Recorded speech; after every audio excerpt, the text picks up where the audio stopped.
Бисмиллахир-рахманир-рахим. Аллахтың сәлемі, рахметі, берекеті болсын баршамызға.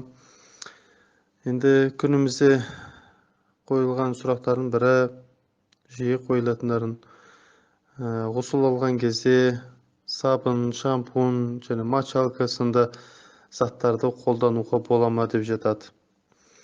Ғұсыл алу барысында сабын, шампунь сияқты жуыну құралдарын пайдалануға рұқсат.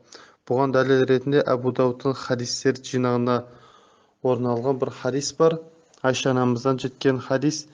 Алла елшісі жүніп кезінде басын хитми өсімдігімен жууды, сонымен шектеліп басына қосымша су құймады деген хадис бар. Ол дәуірде хитми өсімдігі сусабын орнына қолданылатын. Бұл ғұсыл алу барысында шампуньды және сабынды пайдаланудың ағаттық жоқ екендігін көрсетеді.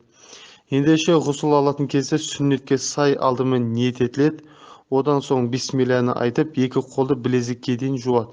Бір жерінде нәжіс байқалса, нәжісті жуып кетіру керек, кейін әурет жерін жуып, артынша әдеттегідей дәрет алады. Дәреттен кейін басына 3 рет су құяды, осы арада басты шампуньмен жуса болады. Одан кейін 3 рет оң иығына, сосын 3 рет сол иығына су құйып, әр құйғанда денесін ысқылайды.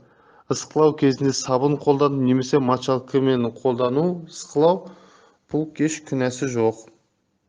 Не болмаса басты және бүкіл денені әуелі сумен шайып алып, одан соң шампунь, сабын пайдаланса да қате емес.